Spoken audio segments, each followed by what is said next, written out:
Great. It's really good to be with you, even if it's only virtually. As I said, this is a bit of a new technology, so we're exploring it. I'd sure like to be able to project my presence into a number of different areas that I can extol the virtues of CBD and the huge advantages that are available from it.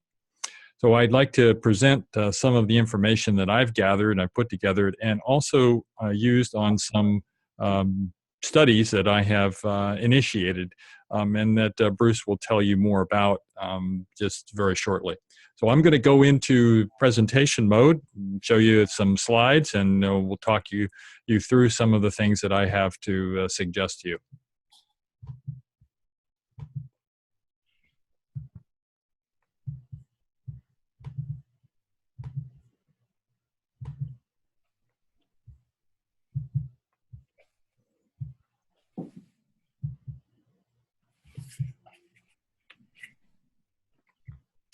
What's up? Great. So I gave this talk or portions of it in Los Angeles at the Cannabis World Congress about a week ago. It was very well received, and there was a lot of excitement in the air because of it's new information that has not been recognized previously. So it's really exciting to be able to address this and to bring this healing substance to so many of my comrades and people that I've had experience with, as well as bring it to my brothers in arms. So my background is up here on the slide. I'm not going to read that to you, but one of the problems, the question that you might have is, why am I involved with this?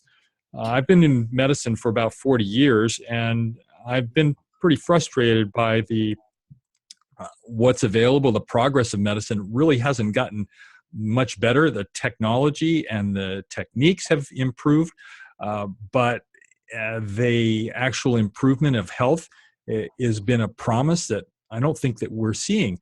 I see more in the way of lots of different treatments and therapies that are not really working effectively, and that's so that we have a large population who has some terrible problems that in the current medicines don't work. And in fact, we really see quite a few of complications from the current therapies, whether that's a surgical procedure, which are being highly promoted, and as well as the medications with side effects that are producing quite a bit of toxicity.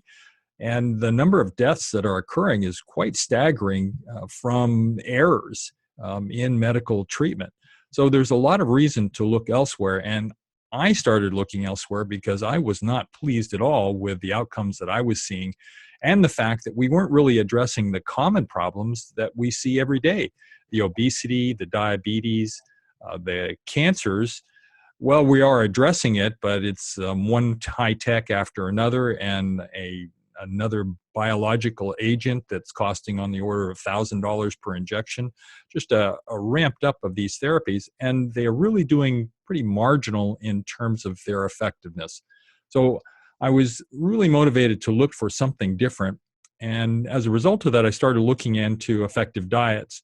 I spent a number of years with that and a disease management program for kidney disease, and then I discovered the cannabidiol about 2.5 years ago and started doing the research on it. I was pretty amazed at what is available and some of the science and background that was available on cannabidiol in clinical care.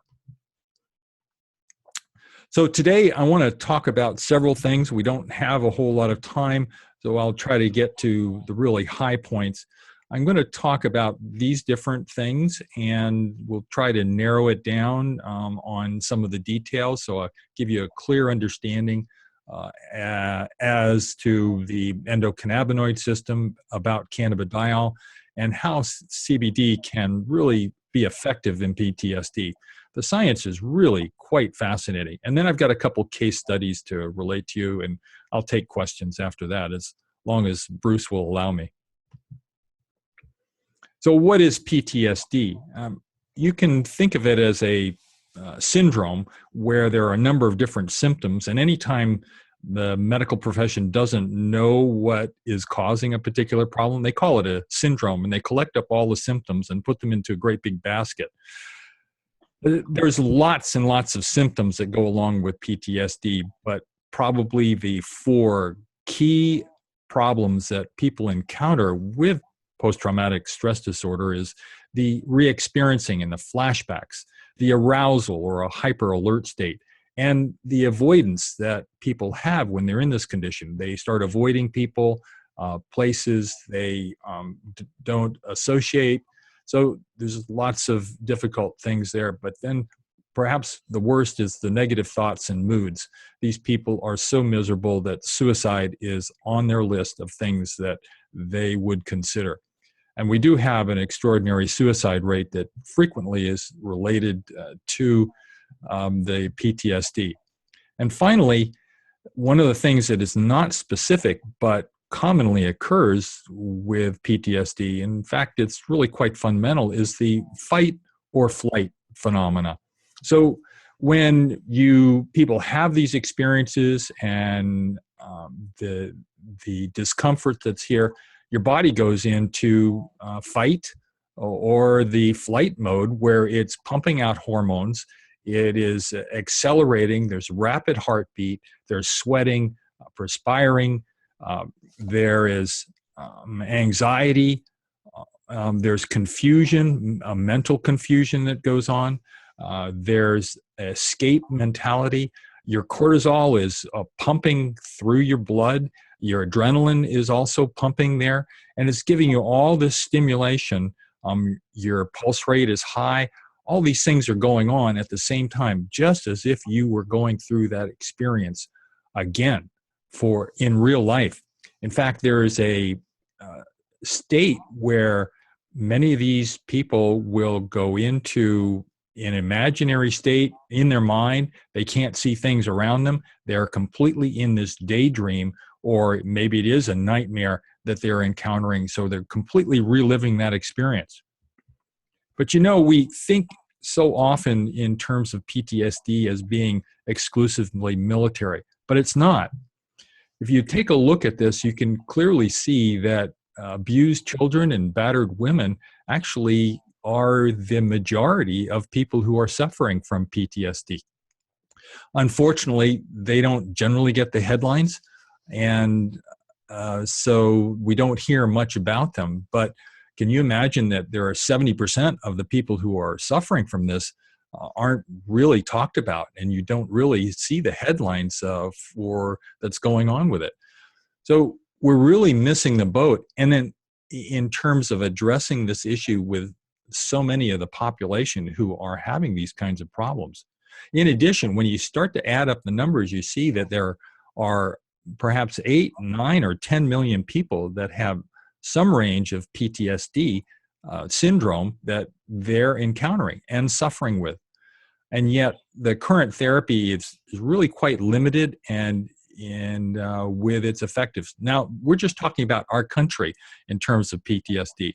What about the rest of the world? Those areas, those hot spots where the atrocities and the terrorism is occurring. I mean, there is some very high rates of PTSD in those countries. Now, they don't have the systems to address that most frequently, so you're not hearing or seeing much in the way of news articles about that.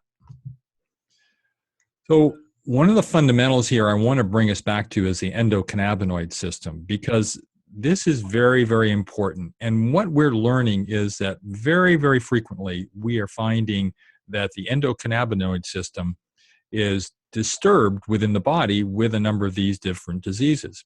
Now, the endocannabinoid system was only discovered in 1992, so there's very little information that people know about it. It has not been incorporated into any of the education programs, the medical education programs.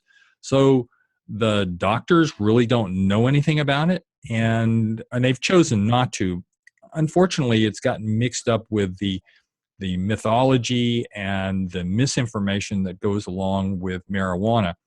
And so you have this polarization of those people who are strong advocates of marijuana in that it does everything for everybody, And then you've got the other group that says marijuana is an evil weed that should be banned from the world and should be removed because it's toxic.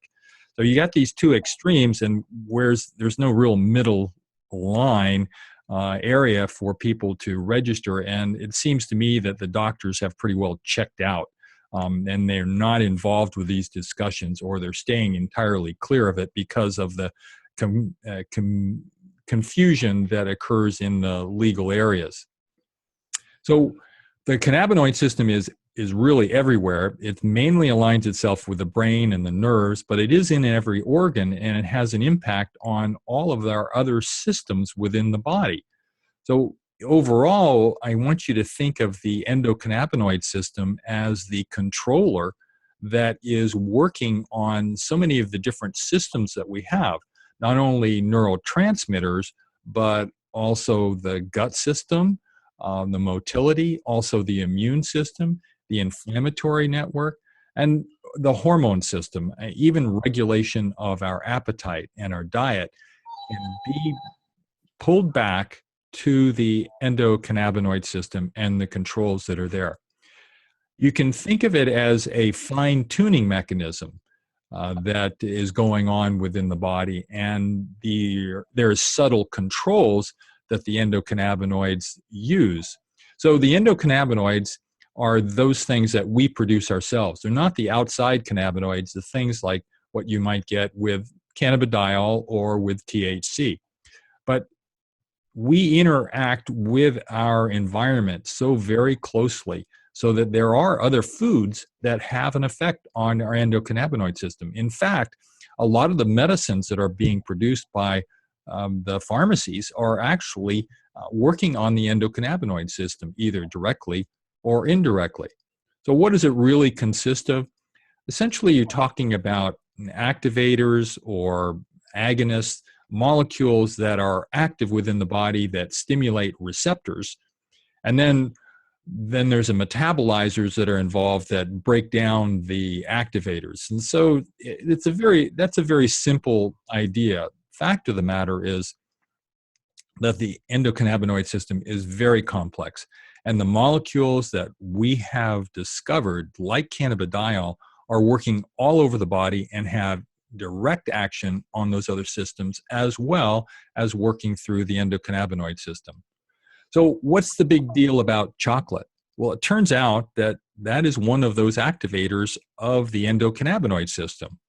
And truffles are another item that, boy, guess what? That has a lot to do with the endocannabinoid system, and that it activates the endocannabinoids. It's one of the reasons people really love them or enjoy them in a great deal. So I think you can look at a lot of these things, a lot of these substances and favorite foods that actually provide some mechanism for stimulation and regulation within this system, within the body, and it's just not been recognized very well.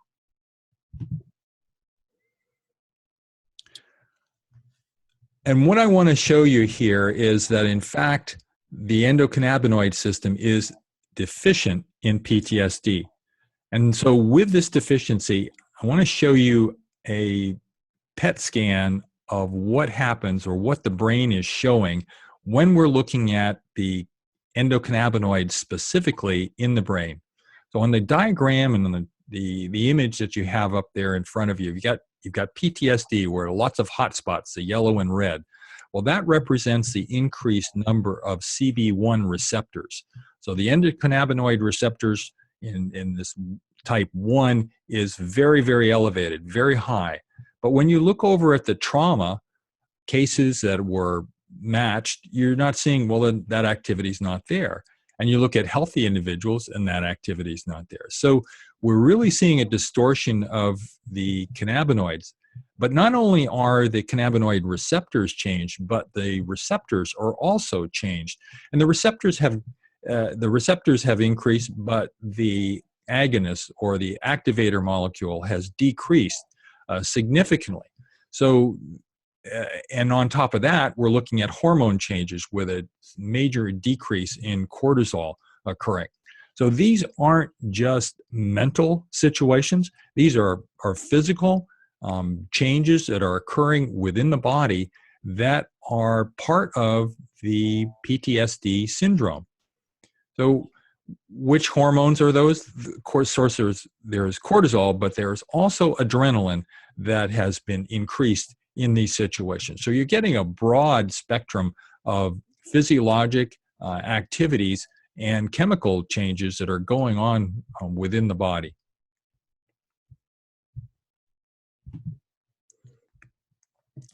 So how does CBD relieve PTSD?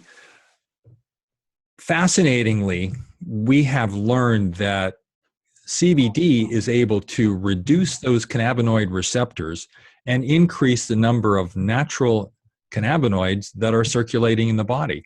So it's restoring the endocannabinoid system. It's rebalancing. And I think that's one of the main functions that I see in the endocannabinoid system, is that it's a normalizer, a return to homeostasis, that it rebalances things. It doesn't make anybody superhuman in any way. It just restores the natural balance that needs to be there. And so it also restores the normal cortisol and the adrenaline levels. It rebalances those, gets them back to normal so the body can function. And then specifically, when we're talking about PTSD, we're talking about an unusual phenomena called fear memory.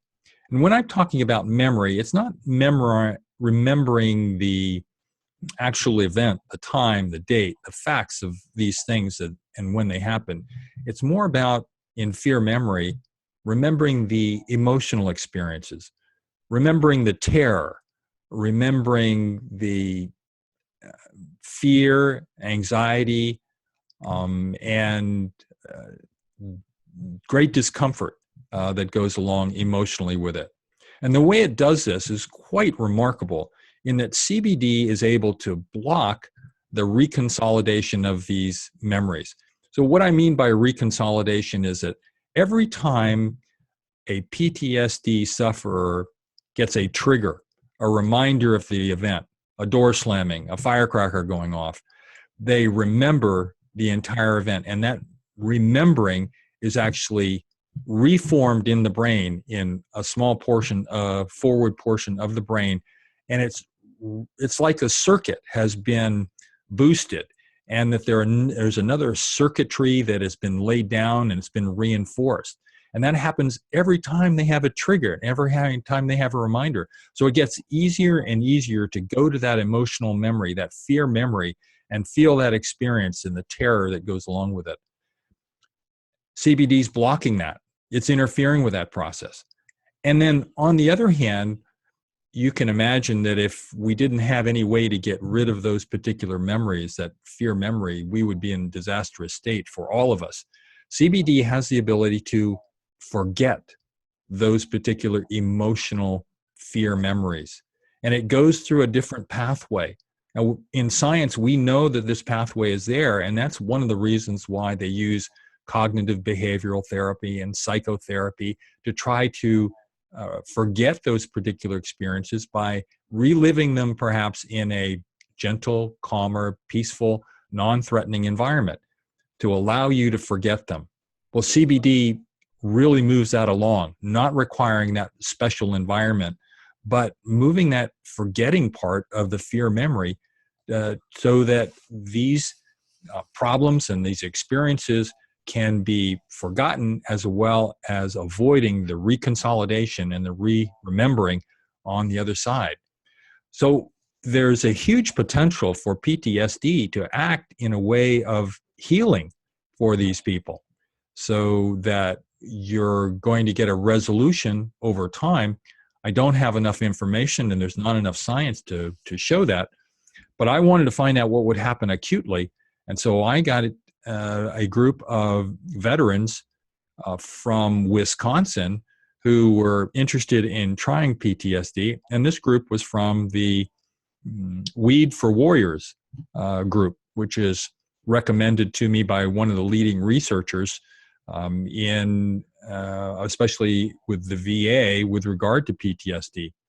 So I found 9 veterans in Wisconsin who were interested in giving this a try. And most of these people were regular marijuana users as well. And what I did was we started them off on the Elixinol, using the liposomal product, and I wanted to see what was going to happen. I got a questionnaire, and that's what you see in the upper right-hand corner of the slide, where I asked them the standard questions that the VA asked about how's your pain, and, well, actually, how's your anxiety, how's the arousal, and a number of different detailed questions. But you can get an idea of the colors here, and it's collected all of those questionnaires and put it into a color pie graph that you can kind of get a flavor for. If you can see that there's quite a bit of purple, which represents the extremely severe symptoms that they're having, and green is actually next in terms of the severity. So all of these people are manifesting some quite severe symptoms of their PTSD. But after 1 week, on the lower left, you see the report of one of the individuals, and the others are very similar, where their anxiety levels, their neuropathy, irritability, anger, their super alertness has dropped to a level 1 from a level 5. Now, so you say, well, naturally, everybody gravitates to the upper right-hand corner of that slide and says, well, look, at the pain came back. Why did the pain get back? Well, the fact is that after the 3rd day, he felt so good that he decided he would go mow the lawn and take care of his yard. So he had a little bit of recovery, and some of the pain came back probably because of that. I've seen that happen to others who, because they feel so well and they're so optimistic, that they move on to do many, many other things. Now, it's also interesting that after people have used the CBD for a while, that they sometimes forget that they're using it, and that the benefits that are coming from it, and they sort of can't believe that it's really providing them the benefits that are there.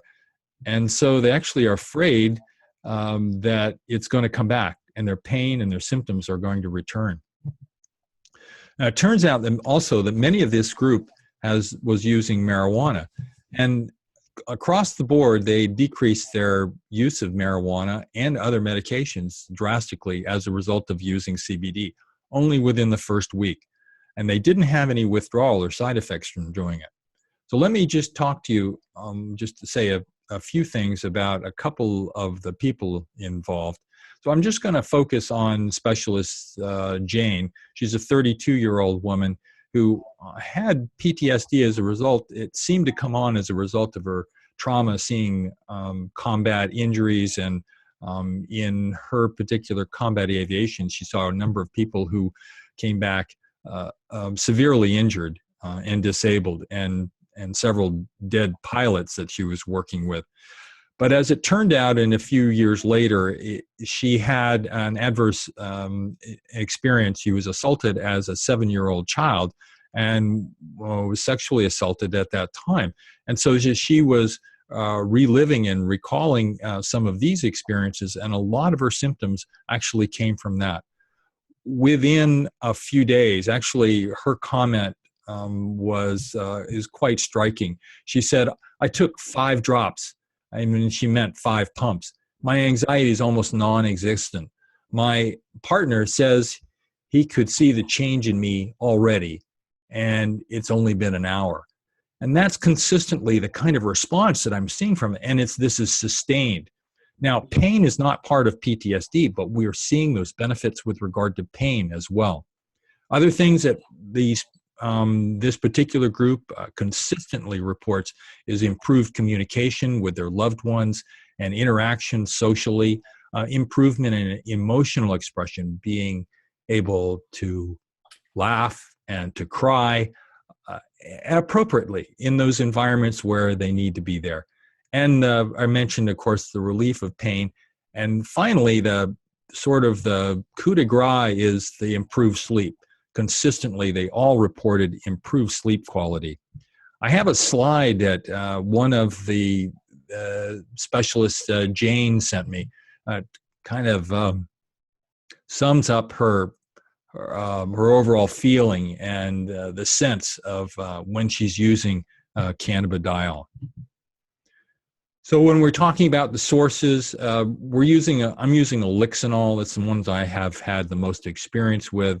Elixinol is transparent in terms of working with them and knowing exactly what is contained in their particular products. And they're giving back. They're giving clinical support in that they're supporting my contact with patients to help patients understand how to use cannabidiol. I am calling myself the world's only cannabidiologist at the present time. I don't know of anybody else who's doing this kind of work and who's helping people understand and how to use cannabidiol. So for this group and for PTSD, it's a very simple regimen that's been quite successful using the liposomes and using 5 pumps twice daily. And then I do have people adjust the dose quite early. This is not a rigid protocol that people have to follow. And some days people may need more, and other days they may need less. And there's no reason for them to consistently take the same amount. And they may need a boost at other times. And with time, there's actually a decrease in the amount that may be needed after several weeks. So let me just wrap this up and tell you that PTSD is really common, and we're overlooking the women and children who are the major sufferers of this particular problem.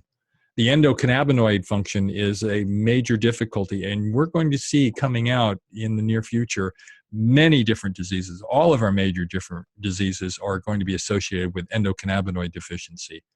And CBD is clearly effective for PTSD. I don't have a big study. I don't have a lot of people involved, but I'm trying to expand that out, introduce this to more people to relieve the suffering that is out there, that CBD might offer some healing, some permanent healing for this particular syndrome.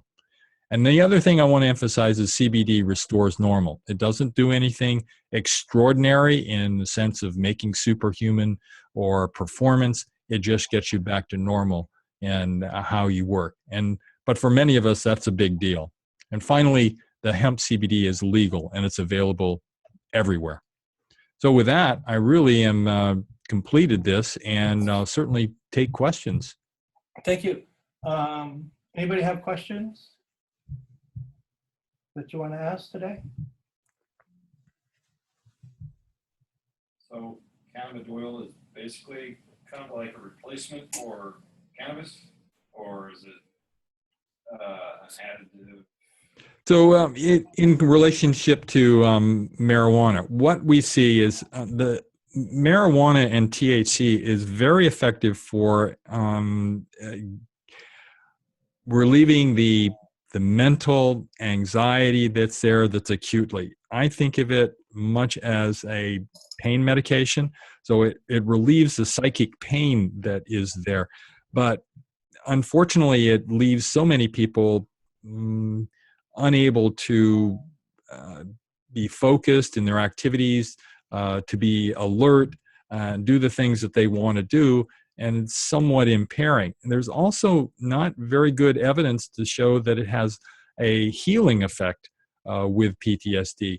And I don't know the answer to that. There's no question that marijuana is very effective for relieving the acute pain that occurs with PTSD, undoubtedly.